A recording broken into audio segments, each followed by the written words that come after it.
Assalamualaikum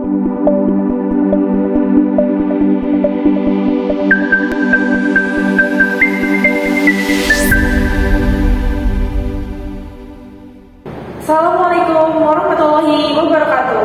Halo teman-teman semua. Perkenalkan kami dari kelompok 4. Jadi pada kesempatan kali ini izinkan kami untuk menjelaskan tentang hubungan bisnis dan hukum. Akan tetapi sebelumnya perkenalkan, nama saya Agnes Ferizahandi, bisa dipanggil Agnes. NIM saya 2407030155. Di sini saya bersama rekan saya.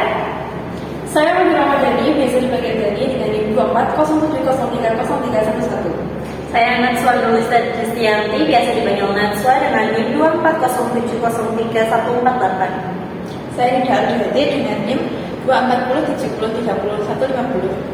Sebelum mempelajari materi lebih mendalam, mari kita pelajari pengertian dari bisnis dan juga hukum.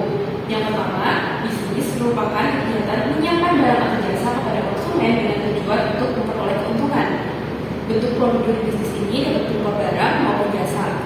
Sedangkan pengertian hukum adalah peraturan-peraturan yang diatur dan disusun baik yang mengikat pada masyarakat.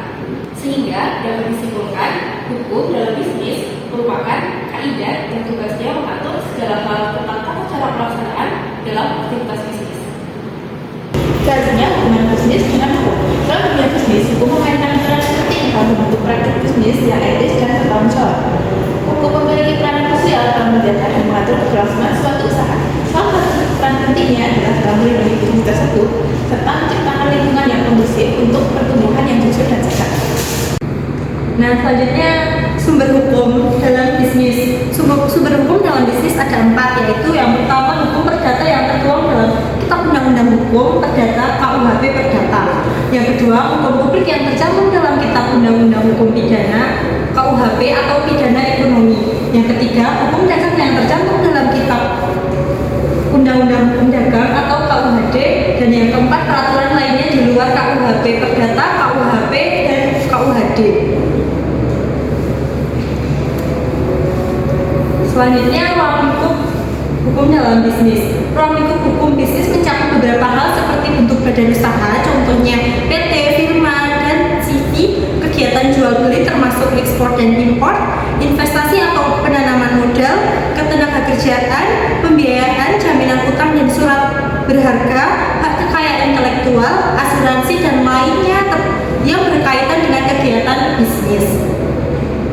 Selanjutnya, kita akan mempelajari mengenai analisis peluang dan ancaman hukum terhadap suatu bisnis. Ternyata, hukum juga membawa peluang bagi bisnis. Yang pertama, hukum dapat menjadi pelindung atas hak kekayaan intelektual, di antaranya perlindungan hak cipta, hak paten, merek dagang, jasa industri, dan hasil dagang. Dengan contoh pasal Undang-Undang Nomor 12 Tahun 1997 dan contoh penerapan perjanjian lisensi pengguna akhir EULA di BP Cita Tekad Gemilang. Yang kedua, hukum menjadi perlindungan atas persaingan tidak sehat. Hukum anti monopoli dalam Undang-Undang Nomor 5 Tahun 1999 mengatur tentang larangan praktik persaingan usaha tidak sehat, yang mana berikut merupakan beberapa hal yang diatur dalam undang-undang tersebut. Yang pertama, larangan membuat perjanjian dengan pelaku usaha pesaing untuk membagi wilayah pemasaran atau alokasi pasar. Dan yang kedua, larangan melakukan oligopoli atau penetapan harga, pemboikotan, kartel, trust, oligopsoni, integrasi vertikal, perjanjian tertutup dan perjanjian dengan pihak luar negeri. Selanjutnya, hukum juga dapat meningkatkan kepercayaan investor lantaran hukum memberikan kepastian hukum terhadap investor dan juga dapat melindungi investor dalam melakukan investasi dalam suatu perusahaan. Contoh pasalnya, pasal 29 Undang-Undang Nomor 21 Tahun 2011 dengan contoh penerapan kasus keturunan Amerika Serikat.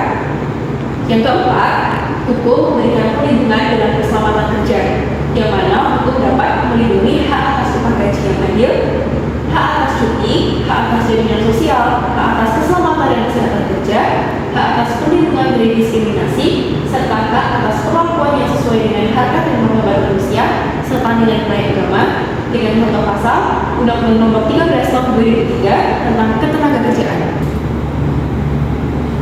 Yang kelima, hukum dapat meningkatkan kepercayaan adanya integritas yang dikeluarkan oleh badan yang relevan dapat meningkatkan kepercayaan konsumen untuk menggunakan layanan atau barang dari suatu bisnis. Contoh pasalnya di sini tertulis ada di Undang-Undang Nomor 33 Tahun 2014, dan untuk contoh penerapannya ada kasus kecurangan di Tokopedia. Jadi di Tokopedia pernah ada kecurangan yang merugikan konsumen, dan Tokopedia mengambil tindakan dengan cara melakukan pemecatan beberapa karyawannya, dan dari situlah menjadi bukti bahwa Tokopedia mengutamakan perlindungan bagi konsumennya. Peluang yang keenam yaitu bisnis hukum membantu perusahaan dalam melakukan ekspansi bisnis ke luar negeri.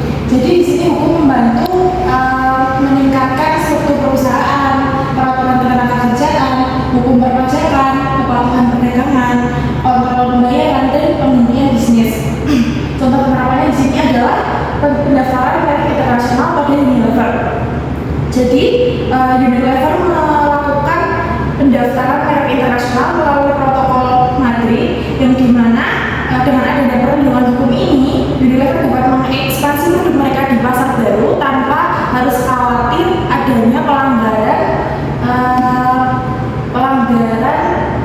pendaftaran merek. Yang ketujuh, perlindungan terhadap produk lokal. Jadi hukum anti monopoli dalam Undang-Undang Nomor 5 Tahun 1999 mengatur tentang larangan praktik persaingan usaha yang tidak sehat. Untuk contoh pasalnya ada di Instruksi Presiden Nomor 2 Tahun 2022 tentang percepatan peningkatan penggunaan produk dalam negeri dan produk usaha mikro, usaha kecil, dan koperasi. Jadi, selain hukum memberikan peluang terhadap bisnis, hukum juga memberikan ancaman terhadap bisnis. Yang pertama, hukum mengakibatkan perizinan semakin ketat. Contohnya, di Amerika Serikat terdapat regulasi FDA, yaitu aturan final FSMA tentang persyaratan untuk catatan keterlacakan tambahan untuk makanan tertentu. Jadi, aturan ini terkait dengan pelabelan nutrisi dan bahan-bahan makanan yang harus diungkapkan secara transparan. Nah, dengan adanya persyaratan ini mempersulit beberapa perusahaan kecil untuk memenuhinya, sehingga mereka terhambat dalam proses kelangsungan usahanya. Yang kedua, hukum mengakibatkan pembatasan kegiatan ekspor dan impor. Hal ini tertulis sebagai contoh di Peraturan Menteri Perdagangan Nomor 23 Tahun 2022 tentang penyesuaian klasifikasi barang yang terkena ketentuan larangan dan pembatasan ekspor dan impor. Yang ketiga, hukum mengakibatkan tuntutan yang besar bagi perusahaan. Sebagai contohnya di sini ada PT Garuda Indonesia yang pernah memberikan tunjangan perjalanan yang sangat tinggi bagi karyawan. Jadi dengan adanya tunjangan ini mengakibatkan PT Garuda mengalami periode krisis yang berdampak pada kesehatan finansial perusahaan. Yang keempat, hukum mengakibatkan pajak yang tinggi. Sebagai contoh, beberapa perusahaan fintech seperti OVO dan GoPay mengeluhkan tingginya pajak yang dikenakan pada transaksi digital. Jadi tingginya pajak di sini mengakibatkan kurangnya daya tarik produksi, kurangnya daya tarik produk dan layanan mereka bagi konsumen. Yang terakhir, hukum mengakibatkan hukum lingkungan yang ketat.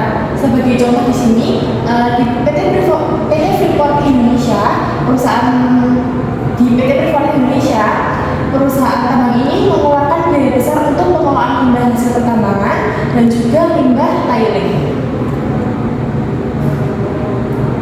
Kesimpulannya, kehadiran hukum sangat penting bagi bisnis. Kehadiran hukum dalam bisnis dapat diibaratkan sebagai pisau bermata dua.